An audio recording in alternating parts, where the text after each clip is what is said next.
Buenas tardes a todos, es un gusto para nosotros compartir este espacio y si ustedes nos permiten, primero que nada queríamos agradecer a la firma Coltener en la persona de Lucas por habernos distinguido de participar de este tan prestigioso evento y poder ponernos en comunicación con una cantidad de colegas de toda Latinoamérica donde nosotros encontramos grandes amigos y aprovechamos a saludarlos. En la tarde de hoy también queremos agradecer a la Casa Madden y a Gabriel que nos ha permitido desde su local hacer la transmisión de dicho evento. Dejando a un lado los protocolos de lado, entrando en el tema que nos compete, vamos a conversar un poco sobre los criterios de adaptación y fijación de los postes de fibra, cuáles son las dificultades a resolver, la experiencia clínica y la evidencia científica. Si nosotros nos referimos al tema de la odontología restauradora, podemos decir que ella ha sufrido unos cambios muy interesantes en los últimos tiempos con el advenimiento de la odontología restauradora adhesiva, la cual ha apuntado siempre a un respeto sobre los tejidos dentarios, exigiendo una máxima conservación de los mismos y lograr un sellado periférico de la restauración y una verdadera adhesión de la restauración a los tejidos dentarios, logrando lo que se ha a veces denominado como una interdifusión entre el material restaurador y ese tejido dentario. Y si nos referimos a los dientes tratados endodónticamente, el mismo concepto de máxima conservación es aplicado hacia ellos y un surgimiento importante es el surgimiento de los postes de fibra que en cierta forma sustituyen parcialmente a aquellos postes metálicos que veníamos utilizando desde hace mucho tiempo, que aún no lo hemos eliminado totalmente, pero que sí los postes de fibras presentan una serie de propiedades, como son sus propiedades mecánicas, su módulo de elasticidad,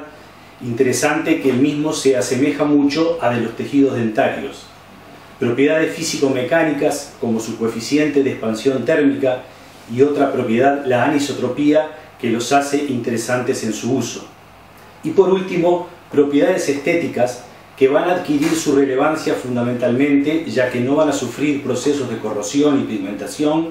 y que se van a ver resaltados en aquellos casos donde nosotros vamos a colocar restauraciones coronarias fundamentalmente de cerámicas vítreas translúcidas, donde adquiere mayor trascendencia el color blanco de los postes similar al de los tejidos dentarios. De esa forma vamos a evitar lo que vemos en pantalla, que muchas veces por corrosión de los metales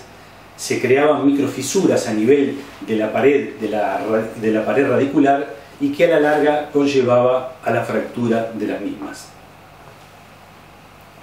Cuando hablábamos del módulo de elasticidad de los postes de fibra y decíamos que era una verdadera ventaja, si observamos la pantalla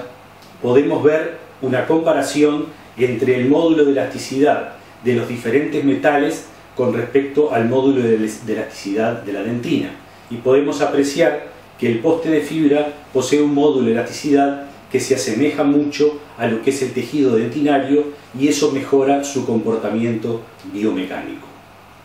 Así todo, con todos los avances que se han logrado, tanto a nivel de los materiales que disponemos para la restauración, como los medios cementantes y los postes de fibras, existen determinados elementos que aún no están solucionados completamente. Bien es sabido que si bien podemos lograr una cierta adhesión de los medios cementantes a los tejidos dentarios, dicha adhesión se ve alterada con el correr del tiempo, y es un desafío importante que nosotros debemos tener cuando vamos a enfrentarnos a la rehabilitación de un diente depulpado. Cuando nosotros vamos a utilizar los postes de fibra, normalmente nos enfrentamos a una serie de problemas que son frecuentes. El primero de ellos es el correcto intratamiento del sustrato. Sabemos que el sustrato dentario al cual nosotros vamos a trabajar es un sustrato que se encuentra alterado porque ha recibido, por un lado, la extirpación del órgano dentino pulpar con todo lo que eso conlleva, la realización del tratamiento de endodoncia, donde se va a ver alterado ya sea por la instrumentación biomecánica, ya sea manual o mecánica, y a su vez por una serie de sustancias y líquidos que se utilizan en las mismas, que se ven infiltrados en el tejido dentario, y eso dificulta posteriormente todos los mecanismos de adhesión. Como decíamos hoy, con el pasar de los meses y de los años, se va a sufrir fallas en la hibridización de ese medio cementante, y esto va a conllevar que en un periodo de tiempo esa adhesión se va a ir perdiendo. También, como vamos a ver en el desarrollo de la charla, es muy importante cómo llevamos y cómo utilizamos ese medio cementante en el momento de cementar estos postes, de tal forma de no llegar a involucrar el acúmulo de burbujas dentro del conducto radicular, con todas las dificultades y alteraciones que esto nos provoca. Y por último, el tener sumo cuidado cuando vamos a llevar el medio cementante y el poste al conducto, de tal forma de no ver acelerado el fraguado de ese medio cementante, que muchas veces nos puede llevar a un incorrecto asentamiento del poste. Como decíamos anteriormente, ese sustrato que se va a encontrar alterado por un aumento de la temperatura durante el proceso de la endodoncia y durante el proceso de la preparación del lecho para colocar ese poste, eso va a llevar el aumento de temperatura a una pérdida de la humedad relativa de ese tejido dentario. Las fibras colágena, componente principal de la dentina en la pieza dentaria, se van a ver desnaturalizadas, y bien sabemos que la fibra colágena es uno de los elementos principales que nosotros debemos contar en el mecanismo de adhesión. Todo eso va a llevar a que nos encontremos frente a un sustrato netamente alterado, y a su vez esa pieza dentaria va a sufrir una pérdida de resistencia que va a ser aproximadamente de un 14%. En el momento clínico que nosotros vamos a trabajar sobre la cementación de ese poste, nos vamos a encontrar, como muestra la pantalla, con 4 elementos: el sustrato dentario, el poste, el sistema adhesivo que seleccionemos para ser utilizado y el medio cementante. De estos 4 eslabones, evidentemente el más lábil de todo, que figura en rojo, va a ser la unión del medio cementante a ese sustrato dentario por todo lo que acabamos de decir de ese sustrato alterado. Y a este círculo le tenemos que agregar un quinto factor, no por eso menos importante, que es el factor C de configuración cavitaria, que bien sabemos que cuando nosotros utilizamos materiales a bases resinosas van a sufrir procesos de contracción cuando nosotros polimerizamos, y el conducto radicular podría comportarse como un peor escenario para ser desempeñado en el momento de la utilización de un medio cementante resinoso. Cuando nosotros vamos a cementar estos postes, existen métodos tradicionales para la incorporación de ese medio cementante al conducto radicular. El primero de ellos, y sin temor a equivocarnos, quizás el más utilizado por todos los colegas, es el de embadurnado. El embadurnado consiste en la preparación del cemento, embadurnar el poste en la mayor parte de su longitud y llevar el poste embadurnado directamente a la luz del conducto. Como veremos en el correr de la charla, veremos cuáles son las desventajas que tiene esta técnica. La segunda opción sería la introducción mediante la ayuda de una espiral de lentulo con el medio cementante, de tal forma de ir provocando con el accionar del lentulo el mecanismo de expulsión de aire de la luz del conducto. Si bien, como también veremos, la introducción mediante la ayuda del lentulo puede provocar algún aceleramiento en la polimerización de ese medio cementante que nos puede dificultar la reposición del poste en su lugar. Y por último, convencido de que es la técnica más apropiada, sería ayudarnos de una jeringa tipo Centric para hacer el reinyectado del medio cementante dentro de la luz del conducto, desde la profundidad del mismo hacia la superficie. De esta forma es garantido de que es la mayor eficacia para tratar de que no se entrampen burbujas de aire dentro de esa luz del conducto.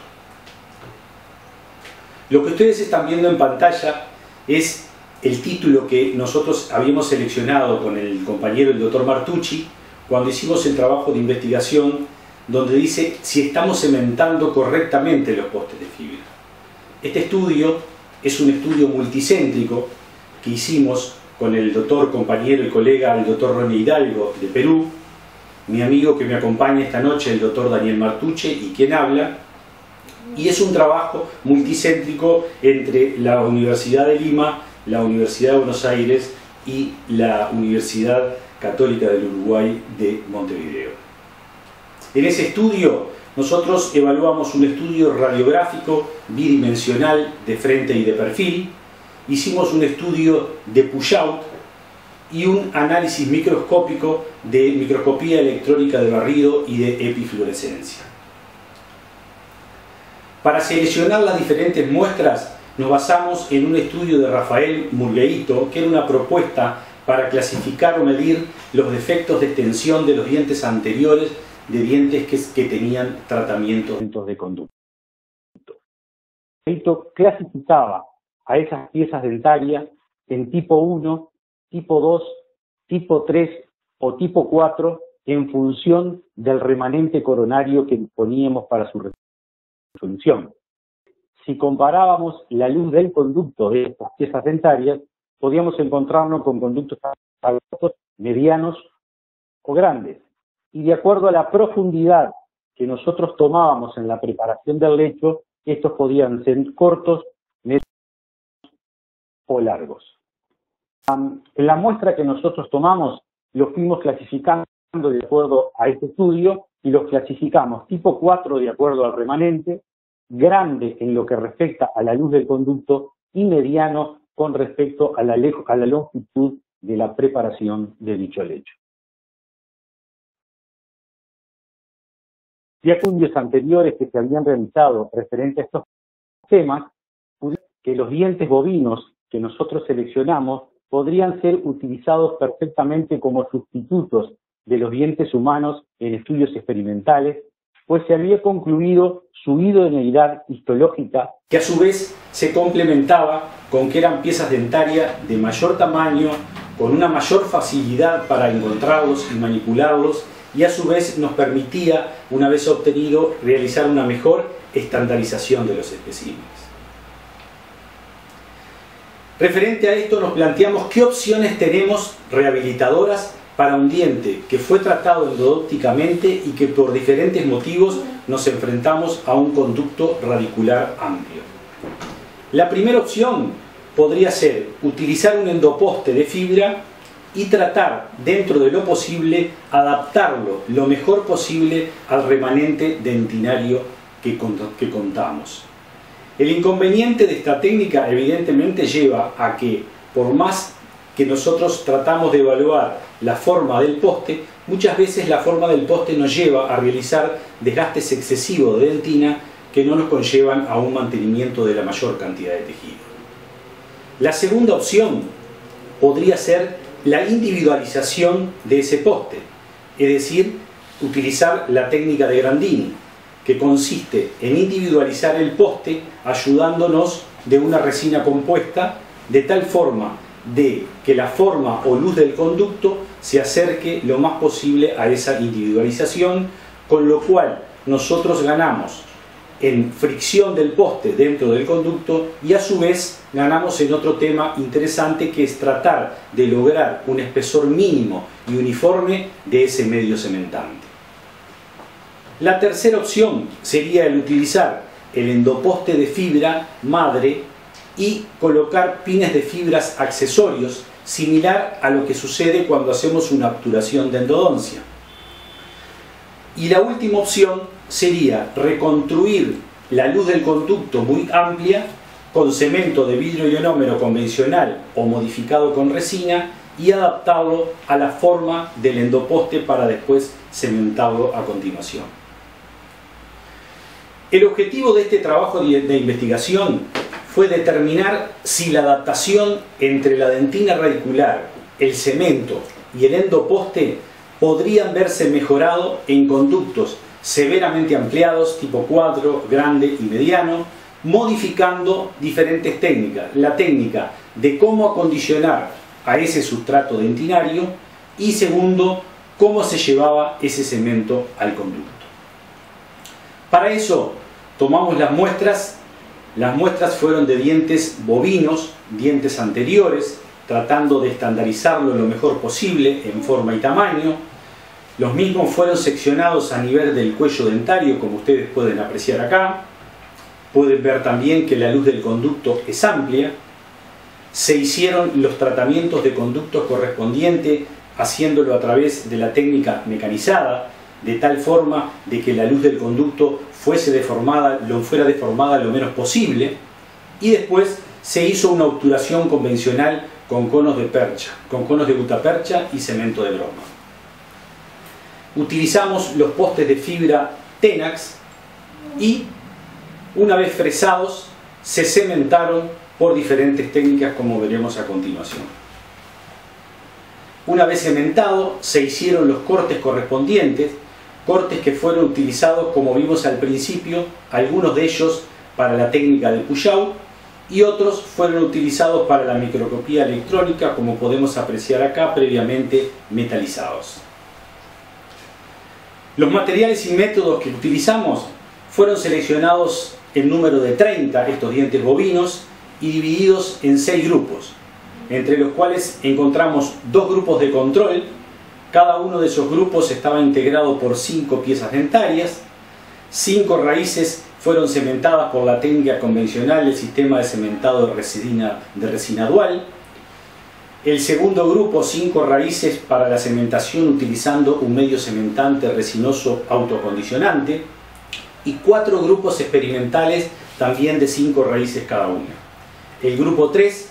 una cementación convencional con el sistema de cemento resinoso dual, modificando en este caso el paso del acondicionamiento del sustrato, es decir, en vez de la utilización del ácido fosfórico para acondicionar la dentina radicular, utilizamos el EDTA. El cuarto grupo es igual al grupo 2, es decir, la cementación con un cemento autocondicionante, pero cambiando la técnica de cementado por inyectando dicho cemento. El quinto grupo igual al grupo 3, también cambiando la técnica por la técnica de inyectado, y un quinto grupo donde se cambió no solo el medio cementante, sino también la técnica de cementado, utilizando el cemento de vidrio ionómero modificado con resina y acondicionamiento del sustrato con ácido poliacrílico. Como podemos apreciar acá en la imagen, tenemos los 6 grupos. El grupo 1 con la técnica convencional del grabado ácido, adhesivo y cemento dual. El grupo 2, la utilización exclusiva de un cemento autogravante o autoacondicionante. El grupo 3, el cambio del acondicionamiento del sustrato por la utilización del ETA al 28% durante 1 minuto. El adhesivo y el cemento dual. El grupo 4, cambiamos exclusivamente la técnica de inyectado, que para los 3 primeros era embadurnado, para los 3 últimos es la técnica de inyectado del medio cementante del conducto. El grupo 5, igual que el grupo 3, cambiando la técnica de inyectado. Y por último el grupo 6, donde cambiamos no solo el medio cementante por un ionómero de vidrio modificado por resina, cambiamos el acondicionamiento del sustrato por el ácido poliacrílico y ese medio cementante lo llevamos a la luz del conducto inyectando el mismo. ¿Qué nos planteamos de discusión? Como en todo proceso de cementación, al analizar la triadificación de estos elementos protéticos, como es el caso de los postes, tenemos que analizar qué le hacemos al poste, qué le hacemos al conducto y qué cemento vamos a usar y cómo lo utilizamos. ¿Qué le hacemos al endoposte? Si vemos la bibliografía vamos a ver que encontramos una cantidad de situaciones. Nosotros siempre aconsejamos seguir las indicaciones del fabricante. Existen estudios donde se ven resultados ya sea aplicándole una capa de silano, obviando el silano y aplicando solo la capa de adhesivo, utilizando el silano y el adhesivo en forma conjunta, o no haciéndole ningún tipo de tratamiento al poste más que simplemente una limpieza con alcohol, que es lo que aconsejamos, y se ven que los resultados clínicos prácticamente no demuestran una gran diferencia en la evaluación. El segundo paso sería qué le hacemos al sustrato, o sea, qué le hacemos al conducto. Y ahí tenemos que referirnos a lo que es la adhesión a la dentina. Para eso, el protocolo adhesivo de 5ª generación implica realizar el mismo bajo un aislamiento absoluto.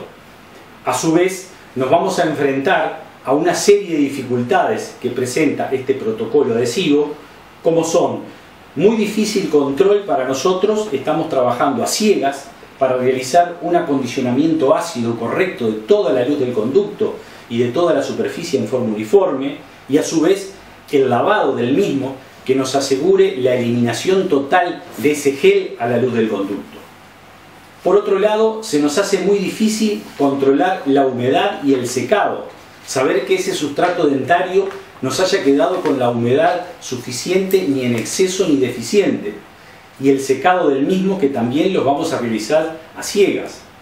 Lo difícil que resulta para nosotros la aplicación de ese adhesivo en la luz del conducto para tratar de lograr una humectación y una impregnación homogénea del mismo.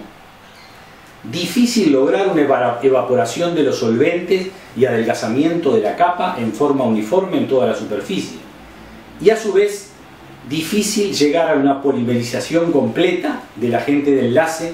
cuando llegamos a las profundidades de la luz del conducto. El problema de los adhesivos, que en las zonas profundas necesitarían de una lámpara de alta intensidad que nos asegure su fotopolimerizado por completo. A su vez, sabemos que los adhesivos son capaces de reactivar las metaloproteinasas, todas conocidas por nosotros como intervienen en la degradación de la capa híbrida, inherentes a la dentina. La clorhexidina al 2% sabemos que inhibe la acción enzimática y la biodegradación de estas metaloproteinasas, por lo cual puede perfectamente ser utilizado en la irrigación de los conductos ante el medio cementante. El ETA, que fuimos utilizando en uno de los grupos, como lo vimos, acondiciona la dentina, provocando una desmineralización no tan grande como el ácido fosfórico, y actúa como un inhibidor de las metaloproteinasas. Existen ácidos fosfóricos al 37% con clorhexidina, que nos dan resultados bastante prometedores. El tercer elemento que deberíamos analizar es qué cemento usamos y cómo lo usamos. Y ahí tendríamos una gran discusión. Ustedes pueden apreciar acá en la imagen que los cementos que utilizamos fue en el grupo 1 un cemento típico dual resinoso que fue llevado al medio a la luz del conducto mediante la técnica de embadurnado, y podemos apreciar la cantidad enorme de poros que fueron quedando en la luz del conducto, prácticamente un 50% de déficit de la unión del medio cementante a la pared. En el grupo 2, el cemento autoacondicionante, en la técnica de embadurnado sucede prácticamente lo mismo, un poco menor, pero un 35% de alteración. El tercer grupo, a pesar de cambiar el tratamiento del sustrato, la técnica de embadurnado nos volvió a dar resultados negativos en lo que refiere al entrampe de burbujas y la porosidad. Y si lo comparamos con los otros tres grupos, donde se cambió exclusivamente la forma de llevar ese medio cementante al conducto, podemos apreciar que los resultados son netamente favorables. Independientemente del medio cementante que estemos utilizando, hubo un cambio muy interesante a tener en cuenta, y por lo cual nosotros lo aconsejamos, es realizar siempre la inyección del medio cementante dentro del conducto. Podemos apreciar en esta tabla los promedios por grupos de desadaptación o vacíos. Los primeros grupos, evidentemente, son los que tuvieron un porcentaje mayor de desadaptación, y prácticamente los tres últimos grupos, donde hicimos el medio cementante mediante la técnica de inyección, prácticamente en algunos hubo 0% de adaptación y en otros 1 o 3%. Evidentemente, estos resultados nos están hablando a la clara de que el mecanismo por el cual debemos llevar ese medio cementante a la luz del conducto, no cabe duda que el de elección es el de la inyección. ¿Qué conclusiones podemos ir sacando de estos trabajos? La presencia de vacíos y burbujas dentro del cemento y de este en contacto con el endoposte o con el conducto radicular determinará una irregular distribución de fuerzas, una polimerización inadecuada por presencia de oxígeno y una contracción de polimerización desuniforme. La desadaptación de ese medio cementante mejoró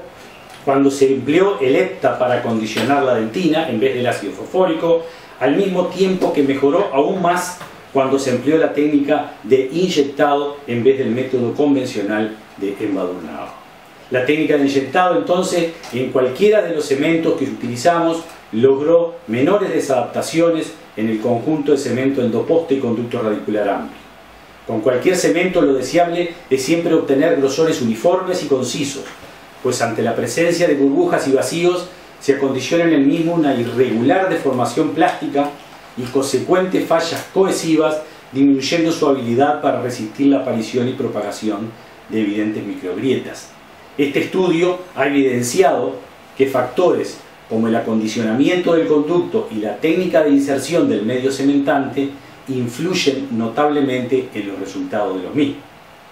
Por eso, como tercera conclusión, en los especímenes donde se utilizó la técnica de inyección, se observó, tanto radiográfica como microscópicamente, una mayor homogeneidad en ese medio de fijación,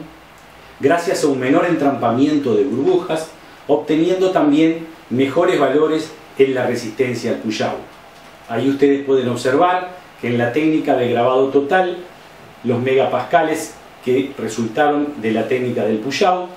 el segundo fue en valores la utilización del vidrio ionómero modificado con resina, y los que dieron resultados más bajos son los cementos autogravantes. Si bien tenemos que tener en cuenta que la técnica convencional fue la que dio mejores resultados en el push-out, también tenemos que tener en cuenta que esa técnica de adhesión que se produce con las capas híbridas se va a ir degradando con el correr del tiempo. Si ustedes quisieran leer el artículo completo de nuestra investigación, el mismo se encuentra en las actas odontológicas de la Facultad de Odontología de la Universidad Católica, y ahí ustedes tienen la posibilidad de leer el artículo completo. Simplemente, antes de terminar, podemos decir que luego de más de 25 años de evolución, la adhesión duradera a la dentina, especialmente la radicular, se encuentra aún fuertemente cuestionada y es un verdadero desafío para la odontología clínica. A su vez, esto nos ha hecho pensar o nos ha hecho realizar una pregunta que es: ¿será la vuelta a la fricción?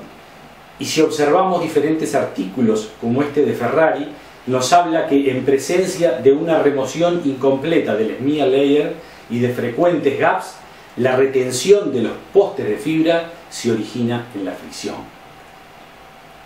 La identificación de gaps subclínicos y defectos en la hibridización, como dijimos, de la dentina con el transcurrir del tiempo, debería alertarnos a los clínicos de que el éxito asociado a los postes de fibra puede tener poco que ver con la adhesión y simplemente ser el resultado de la resistencia dada por la fricción. Por eso es que nosotros concluimos que, más allá de la importancia que pueda tener el medio cementante, adquiere mayor trascendencia la adaptación de ese poste a la luz del conducto y el núcleo coronario que nosotros podamos lograr con el remanente dentinario que constamos y la técnica adhesiva para la confección del muñón. Y el día que nosotros podamos hablar de estos 5 elementos interrelacionados entre sí y que podamos ver que todos ellos se comportan como un verdadero monobloc capaz de mantener esa unión a distancia, podríamos decir que hemos solucionado el tema. Creo que estamos todavía un poco lejos de esa situación. Deberemos seguir mejorando los materiales que estamos utilizando y las técnicas para poder llegar a nuestro logro. Ahora, siguientemente, lo voy a dejar con mi amigo, el colega Daniel Martucci, que va a seguir con la segunda parte de la conferencia. Es indudable que la adhesión permitió ensamblar dos alternativas o dos especialidades, por así decir, como son la endodoncia con la operatoria dental, porque hay que entender que previo a la adhesión, generalmente los tratamientos propuestos después de la endodoncia pasaban pura y exclusivamente por alguna situación de prótesis, como ser un perno muñón colado, y su posterior restauración periférica total, como ser una corona. La adhesión permitió mejorar esta situación y justamente cumplir con el principio de conservación al máximo de las estructuras dentarias sanas, evitando desgastar mucho sustrato que perfectamente puede ser conservado. Entonces surgió el interrogante de cuál es la función que en realidad cumple un poste de fibra una vez que está fijado en el remanente dentario. Y esta es pura y exclusivamente la de conectar la restauración, que en este caso va a ser el muñón confeccionado con resina compuesta, a la porción radicular, pero entendamos que el poste de fibra no refuerza la pieza dentaria por mejor integración que éste cumpla con el remanente dentario sano. Para comenzar esta segunda parte, me gustaría que recordemos algunos de los principios que hay que tener en cuenta al momento de seleccionar el caso clínico para fijar un poste. Y por ejemplo, de la inserción total que posee la pieza dentaria en el alvéolo, generalmente se tiende a decir o entender que necesitamos al menos el 50% de la estructura de sostén de dicha pieza en el hueso alveolar para indicar un poste de fibra. En segundo término, entendemos que al menos debemos conservar entre 3 y 5 milímetros de la obturación endodóntica y conservarla a efectos de conservar justamente el sellado a nivel apical. La inserción del poste deberá estar en 2/3 como máximo de la longitud radicular, justamente a efectos de conservar un correcto sellado a nivel apical por parte de la gutapercha realizada colocada durante el tratamiento endodóntico. Tiene que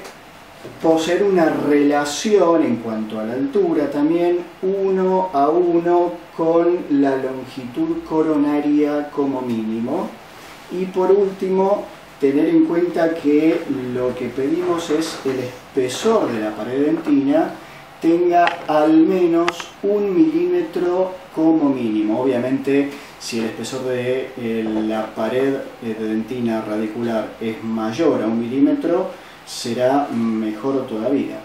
Y me gustaría mostrar a continuación el primero de los 2 casos clínicos que vamos a ver durante la charla. Una típica situación de cuando concurre el paciente con una restauración que estéticamente ya no le complace y quiere renovarla. Vemos que posee una gran retracción gingival y claro, posterior al tratamiento endodóntico y conforme pase el tiempo, la pigmentación que adquiere el sustrato dentario a lo largo del tiempo se va oscureciendo y esto genera un aspecto estético que normalmente no le gusta al paciente. Entonces realmente concurre a la consulta para renovar la restauración que posea en esta pieza dentaria. Lo primero que hay que hacer entonces es retirar la restauración existente, en este caso una corona ceramo-metálica. Se estudia el remanente dentario. Obviamente es primordial contar con un estudio radiográfico del caso para verificar la calidad del tratamiento endodóntico existente y obviamente si no es satisfactorio, de ser posible la remoción del perno colado metálico, rehacer el tratamiento endodóntico para lograr un mayor sellado, obviamente a nivel apical, y luego comenzar con las maniobras de selección del poste y las maniobras de confección o tallado del lecho en donde se va a sentar dicho poste. De todos los sistemas de postes existentes, uno realmente suele comparar el poste que selecciona en un primer momento con el tamaño que uno visualiza en la radiografía. Recordamos que siempre tenemos que tomar la profundidad a la cual vayamos a insertar el poste, dejando entre 3 y 5 milímetros de la obturación endodóntica. Y hay algunos avíos de postes que proveen una práctica, llamémosle regla, donde figuran todos los tamaños reales de los postes en cuanto a longitud y a diámetro fundamentalmente, y esto les comentaba que es muy práctico porque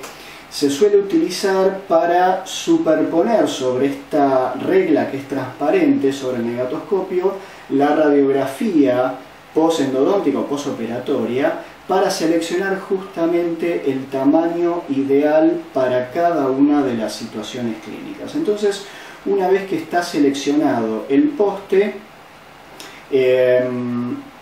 obviamente hay que realizar toda la remoción de cualquier porción de sustrato infeccioso que exista y es imprescindible contar con un remanente coronario sano que al menos tenga 2 milímetros de longitud en sentido inciso gingival para cumplir con justamente el principio de ferulización que provee este remanente y que refuerza el remanente dentario y genera un asentamiento en la posterior restauración periférica total mucho más justo y acertado. Entonces, una vez que eliminamos todo el sustrato infeccioso, comenzamos con las maniobras de desobturación, y esto lo comenzamos a hacer con una fresa de Gates-Glidden del menor diámetro posible para ir aumentando gradualmente y empezar a retirar la gutapercha hasta la profundidad deseada. Por supuesto que tenemos que colocarle un tope de silicona a la fresa para comprobar justamente la profundidad de la cual venimos retirando la gutapercha. Los postes de fibra de vidrio habitualmente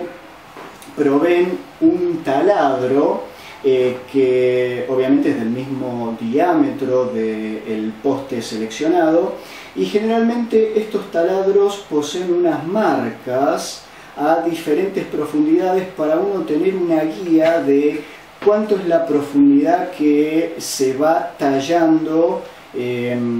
para luego insertar el poste. Entonces nos vamos a encontrar habitualmente con tres marcas: la primera a 7 milímetros de profundidad, la segunda a 9 milímetros y la tercera marca a unos 11 milímetros de profundidad, que tiene una relación con la longitud total radicular del poste. Lo ideal cuando uno talla el lecho en donde se va a sentar el poste es tratar de justamente realizar el tallado de ese lecho con la menor cantidad de movimientos posibles. ¿Para qué? Para tratar que el lecho que yo estoy tallando y donde va a sentar el poste no sea grande y luego genere un movimiento del poste. Una vez realizado el tallado del lecho, podemos observar mediante un espejo, si dispusiéramos de algún sistema de magnificación, como ser por ejemplo lupas y un buen sistema de iluminación también, podemos llegar a observar que por lo general la entrada al conducto no es una entrada regular y absolutamente cilíndrica como lo es el taladro con el cual se talló el lecho. E inclusive si observamos bien podemos llegar a observar situaciones como la que vemos acá, que más adelante las vamos a ver más en detalle, como ser por ejemplo restos de gutapercha pegados sobre la pared del conducto. Y hay que tener mucho cuidado con estos restos de material de obturación endodóntico, porque generalmente le restan zona de adhesión al poste y podemos eventualmente a futuro, como ya lo decía Sergio Piñata hace un rato, encontrarnos con algún problema referido a la adhesión. Para esta situación justamente lo que recomendamos es retirar esos excesos de gutapercha con un excavador de cuello largo, como ser este que estamos viendo en imagen en este momento, que tiene una parte activa muy pequeña de un diámetro de 1 milímetro, y esto nos sirve justamente para retirar esos restos de gutapercha y justamente tratar de limpiar al máximo y decontaminar al máximo la pared sobre la cual obviamente queremos integrar el medio de fijación para después justamente fijar el poste. Entonces lo único que nos queda en este caso es comprobar la adaptación del poste. Muchas veces podemos llegar a encontrar esta situación, que el poste, si bien ajusta en el tercio medio y en la porción más apical del poste, muchas veces en el tercio coronario posee una desadaptación que puede ser importante, pero no por esto se va a generar el desajuste o el movimiento del poste. En caso que esto tuviese algún movimiento que comprometiera el anclaje del poste, podemos recurrir, como también lo dijo Sergio Piñata hace un momento, a la técnica del poste rebasado, que es la técnica que conocemos habitualmente como técnica de Grandini, lo cual nos confiere un sellado mucho mejor. Entonces, bueno, acá realizamos las técnicas convencionales de grabado ácido, aplicamos grabado o gel de ácido fosfórico, lavamos profusamente, también recomendamos el lavado, un segundo lavado de la porción más apical, donde generalmente suelen quedar retenidos restos de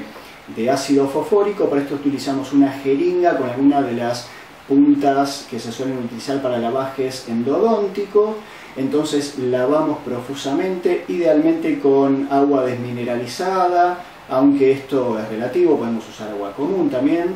Secamos el campo operatorio, eliminamos la humedad en el conducto radicular con conos de papel absorbente y aplicamos el sistema adhesivo que nosotros seleccionamos, recordando que es bastante difícil que la luz penetre en el conducto, por lo que normalmente no solemos recomendar un sistema adhesivo que sea fotoactivable, sino que lo ideal es aplicar un sistema adhesivo que sea autocurado para garantizarnos el curado completo del adhesivo en todo el interior del conducto. El exceso de adhesivo también lo eliminamos con conos de papel para eliminar la posibilidad que quede retenido en la parte más profunda del lecho donde va a sentar el poste algo de adhesivo que después nos pueda comprometer el asentamiento del futuro poste. Se han propuesto varios métodos como tratamiento superficial del poste para intentar aumentar el grado de anclaje o de retención del mismo. Y nosotros en la Cátedra de Técnica de Operatoria Dental de la Facultad de Odontología de la Universidad de Buenos Aires hicimos una experiencia hace un tiempo con dos tratamientos diferentes de la superficie de los postes. Uno era arenándolo con óxido de aluminio 50 micras. Esto sabemos hoy que no es conveniente porque puede dañar y puede fracturar las fibras superficiales del poste. Y otro de los tratamientos que habíamos aplicado era sumergir el poste durante 10 minutos en peróxido de hidrógeno 20 volúmenes. Esto crearía una suerte de espacios entre las fibras, ya que disuelve parcialmente la resina y permitiría al adhesivo y al medio de fijación penetrar entre las fibras del poste y retener un poco más el poste. Hoy sabemos entonces que no tenemos que arenar o microarenar, mejor dicho, la superficie del poste, puesto que esto puede llegar a dañar las fibras. Entonces, bueno, cumplimos con el protocolo que indique el fabricante, generalmente de contaminar la superficie una vez que fue probado con alcohol, pincelarlo con adhesivo, colocarle el medio de fijación en toda la porción radicular del poste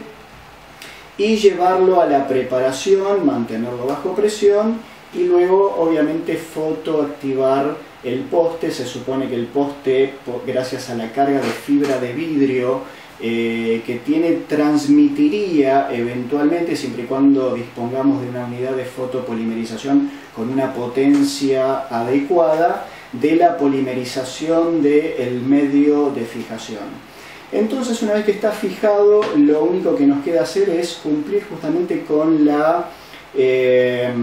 restauración definitiva, que en este caso será la confección del muñón, que la realizaremos con, por ejemplo, esta suerte de cofias de acetato que me permiten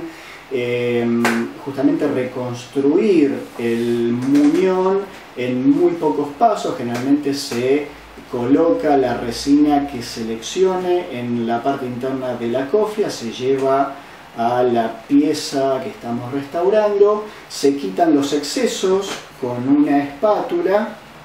de composite, se polimeriza el tiempo que indique el fabricante. Normalmente sabemos hoy que podemos perfectamente, y se recomienda, es más, aumentar aproximadamente 20 segundos el tiempo de polimerización que sugiera cada uno de los fabricantes. Y en este caso, una vez que está polimerizado, se retira, se corta esa cofia, ahí tenemos el muñón reconstruido y obviamente tenemos que tallarlo para posteriormente tomar la impresión para realizar la restauración definitiva, en este caso una corona en cerámica pura, libre de metal. Entonces, así vino el paciente y este fue el resultado final de la restauración. Quisiera aprovechar para promocionar el evento que estamos organizando desde la Sociedad de Operatoria Dental y Materiales Dentales, seccional de la Asociación Odontológica Argentina, que es nuestro congreso que se llama Acto 14, que lo realizaremos en un hotel de nuestra capital federal, que es el Hotel Sheraton Libertador, los días 9 y 10 de octubre. Será un congreso a sala única y contamos con la presencia de, por ejemplo, Franklin Tay, quien es uno de los investigadores más importantes de este momento en el área de los adhesivos y de la operatoria dental en general, y también vamos a contar, mejor dicho, con la presencia de Enrique Haddad Bechara de Colombia, de nuestro querido amigo y conocido en toda Latinoamérica, Wilson Garone, hablándonos de toda este área tan interesante que son las lesiones del tercio cervical, y la profesora Silvia Gudiño Fernández de Costa Rica, quien es especialista en cariología, que nos va a hablar de un tema muy interesante, de las últimas novedades en selladores de fosas y fisuras. Así que para todos los amigos de Latinoamérica que nos estén mirando y escuchando en este momento, los esperamos con muchísimo gusto por Buenos Aires los días 9 y 10 de octubre. Quisiera mostrarles a continuación un segundo caso de una niña de 19 años que concurre a la consulta con sus dos incisivos centrales superiores muy deteriorados, en el cual se les realizó nuevamente los tratamientos endodónticos, ya que estaban muy defectuosos. Esta es una vista vestibular y palatina de cómo quedaron los tratamientos de conductos, aparte que el estado general bucal ameritaba mucho trabajo, y bueno, gradualmente se fueron solucionando todas las situaciones. Y a continuación vamos a ver un video de qué es lo que proponemos, de cómo podemos resolver este tipo de situaciones cuando nos aparezcan estos pacientes. Lo primero que habría que hacer es tomar una impresión del arco dentario y hacer nosotros, idealmente, o enviar al laboratorio a realizar el encerado de esas dos piezas, pensando en realidad en el futuro provisorio que vamos a confeccionar una vez que tengamos fijados los postes y reconstruidos cada uno de los muñones. Entonces, una vez que tenemos el modelo con el encerado, lo primero que habría que hacer es dos llaves de silicona. Con estas siliconas que habitualmente llaman siliconas de taller, que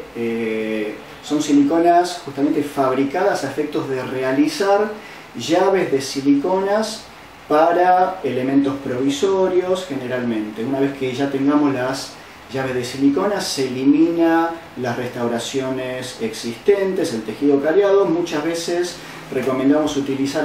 ultrasonido para limitar al máximo la eliminación de sustrato dentario sano. Entonces yo les comentaba que con estas reglas transparentes hacemos la selección del poste, también lo podemos medir sobre la radiografía seleccionando el tamaño que necesitamos. Con mucho cuidado eliminamos la gutapercha hasta la profundidad que necesitamos, fijando con un tope de silicona la profundidad, y en la menor cantidad posible de movimientos realizamos el lecho en donde se va a sentar el poste de fibra de vidrio. Ahí estamos utilizando el excavador que les comentaba hace unos instantes, un excavador de cuello largo, y fíjense que generalmente podemos retirar en muchas ocasiones grandes bloques de gutapercha que queda pegada sobre la pared del conducto que, recordemos, nos resta muchas zonas de adhesión y de asentamiento del poste. Una vez que está terminado el lecho, colocamos el poste en las dos preparaciones y podemos utilizar el dedo índice para verificar el asentamiento y el ajuste del poste. En esta situación utilizamos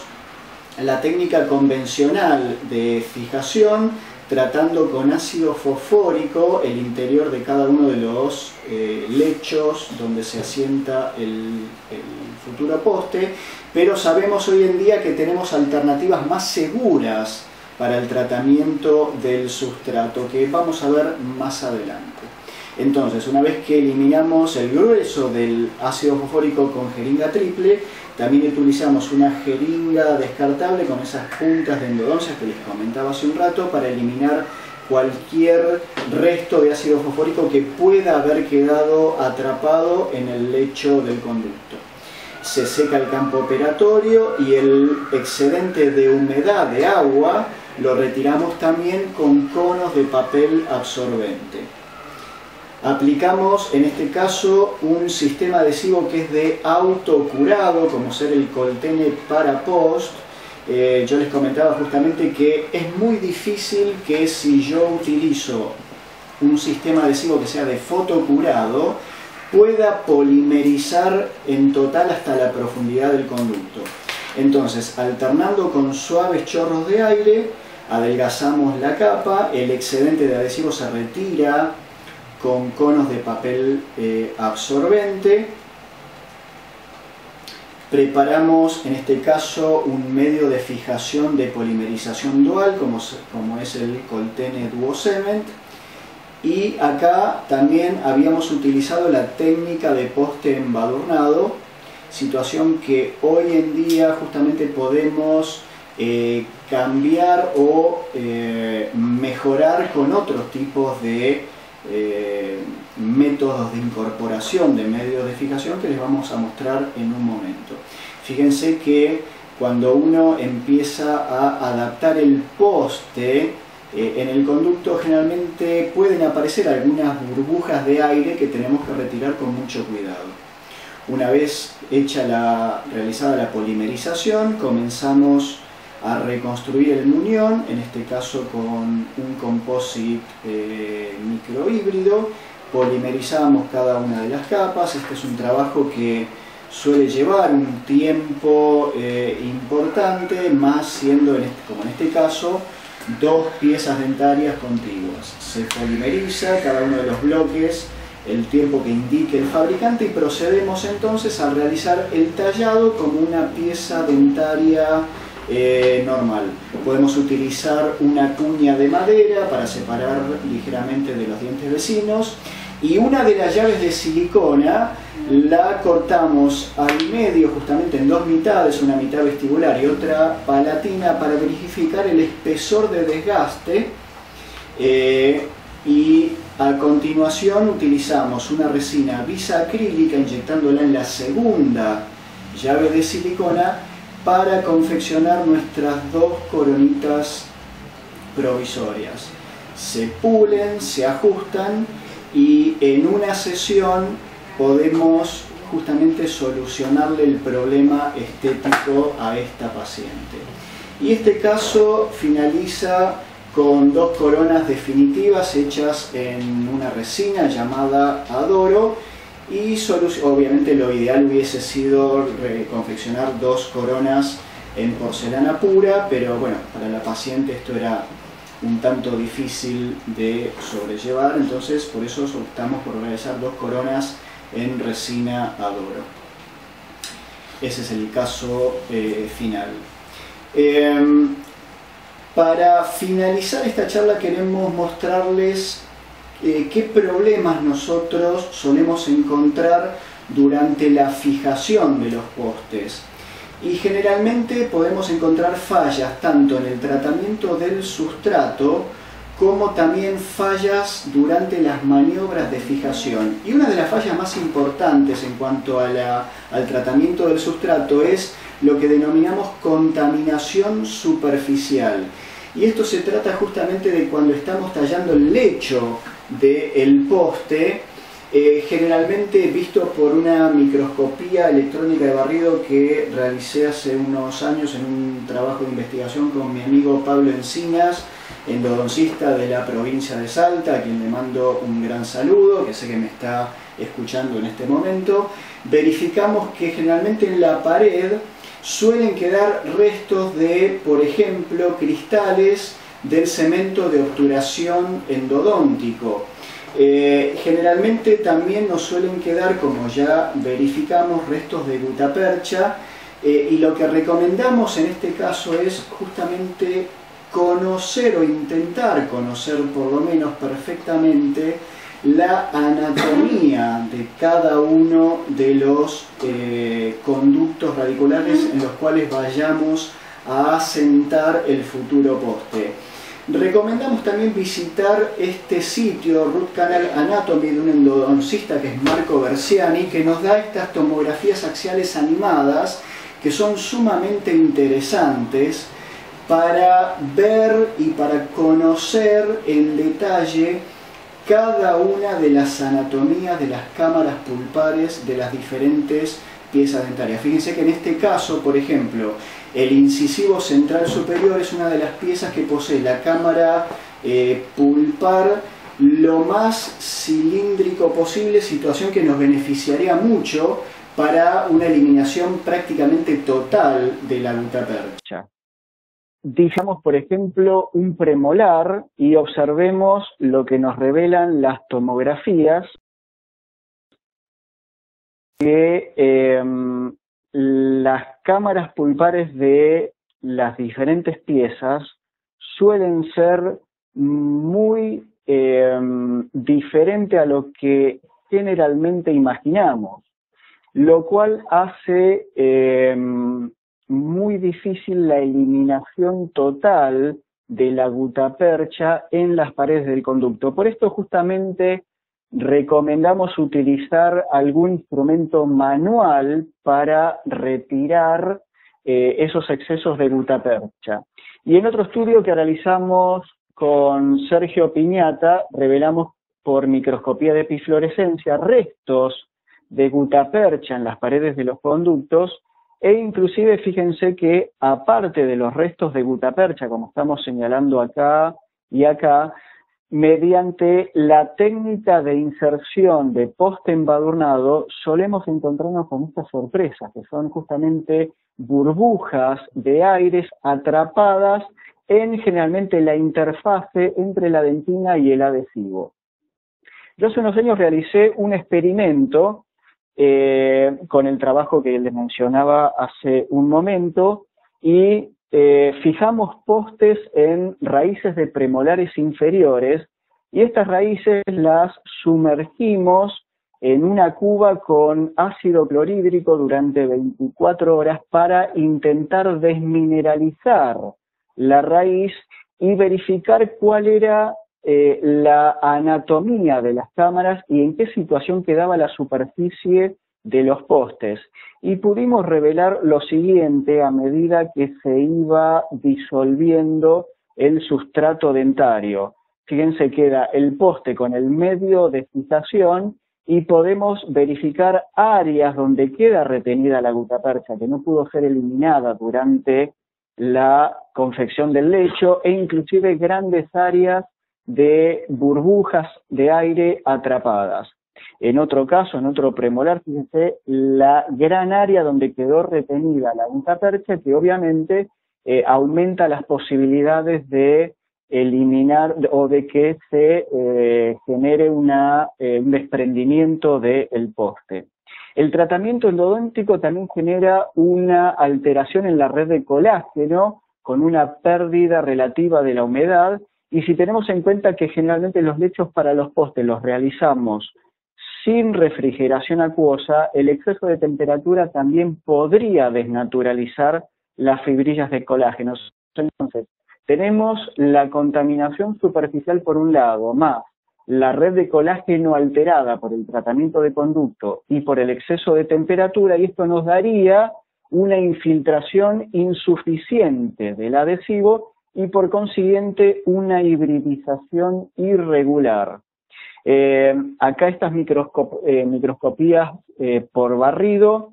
revelan que dependiendo del área o la profundidad de la dentina, los tags de resina suelen diferir mucho en longitud y en tamaño, o encontramos también zonas donde prácticamente no existe ningún tag de resina. Grandes áreas desprovistas habitualmente de adhesivo, y esto es lo que genera a corto, mediano o largo plazo la descementación del mismo. La hibridización, cuando se genera, también es diferente a diferentes alturas o a profundidades, mejor dicho, del poste de fibra, y verificamos que a medida que vamos más apical al poste, la longitud del tag de resina varía notablemente. Y también encontramos una variación en cuanto a la desobturación, si es inmediata o mediata. Cuando es inmediata luego del tratamiento de conducto, solemos encontrar, dependiendo el área que examinemos, una hibridización que puede ser aceptable para la retención del poste. En cambio, cuando la desobturación es mediata, y en este caso habíamos realizado la desobturación a los 2 meses de haber realizado el tratamiento endodóntico, los tags de resina que encontramos son muy irregulares, varían mucho de acuerdo al área, y esto nos da una hibridización defectuosa. También encontramos fallas en cuanto a las maniobras de fijación, como ser la incorporación de burbujas o el correcto asentamiento del poste. Y vemos que, por ejemplo, las interfaces siempre demuestran áreas con burbujas de aire. Las burbujas pueden ser incorporadas por diferentes mecanismos, como ser, por ejemplo, escasa cantidad de medio de fijación, asentamiento del poste mediante método de embadurnado, o incorporación del medio de fijación con espiral de lentulo, que es lo que no recomendamos. En estas epifluorescencias que vemos aquí, verificamos áreas donde quedó atrapada mucha cantidad de aire en la porción más apical del poste. Acá vemos a más aumento, fíjense el aspecto que tienen las fibras de vidrio del poste y cómo se visualiza perfectamente todo el aire atrapado en la porción más apical. Ahí vemos diferentes interfaces adhesivas, todas incorporadas por método de poste embadurnado, y cómo suelen quedar atrapadas burbujas de aire independientemente de la adaptación que posee el poste contra la pared de la dentina. Las microscopías de epifluorescencia realmente nos revelaron datos sumamente interesantes. Vemos más muestras con grandes áreas de aire atrapado, inclusive cuando hemos fijado los postes con ionómero vitrio con resina, verificamos el atrapamiento de burbujas de aire. Quiere decir esto que en realidad el método del poste embadurnado no es lo más recomendable. Tiene mucho que ver en cuanto a la polimerización del medio de fijación, la calidad del poste que estemos utilizando, postes de diferentes calidades con toda el área prácticamente ocupada por fibras de vidrio, no como en este caso que encontramos grandes islotes o grandes áreas de resina sola desprovistas de fibra de vidrio, y obviamente esto hace a una diferente transmisión de la energía lumínica, que hace que en definitiva en las áreas más apicales, donde no llega correctamente la energía de la unidad de polimerización, justamente la resina o el adhesivo puede eventualmente no polimerizar. Entonces, recordando, tenemos la degradación de la trama colágena por el tratamiento endodóntico, por el calor. Las áreas donde no hay adhesión pueden propagar las tensiones. Esto puede generar eventualmente microfiltración y en definitiva la desintegración del poste de fibra de vidrio en el conducto radicular. Todo esto realizado por el método de embadurnado, lo que deberíamos hacer, en todo caso, es utilizar algún medio de fijación que nos brinde la posibilidad de poder inyectar el cemento de resina o el medio de fijación directamente con una punta en el interior del conducto. Y veamos que cambia notablemente el aspecto de la interfase o del medio de fijación cuando dicho cemento es inyectado en el interior del conducto. Fíjense cómo verificamos justamente que prácticamente no existen áreas donde hayan quedado atrapadas las burbujas de aire, por lo que recomendamos entonces justamente incorporar el medio de fijación por algún método de inyectado y no, en todo caso, con el método de embadurnado. Queremos agradecer una vez más, en nombre de Sergio Piñata y quien les habla, Daniel Martucci, esta posibilidad que nos han dado de conectarnos con todos los amigos de Iberoamérica. Agradecemos a la empresa Coltene, a nuestros queridos amigos Lucas Beric y Nicolás Sótola por esta oportunidad, a la empresa Maven, que nos ha facilitado las instalaciones para que podamos hacer la transmisión. Les enviamos un cordial saludo a todos los amigos que nos estén escuchando y estamos abiertos a que, si existen algunas preguntas, nos puedan realizar las preguntas para poder contestarlas.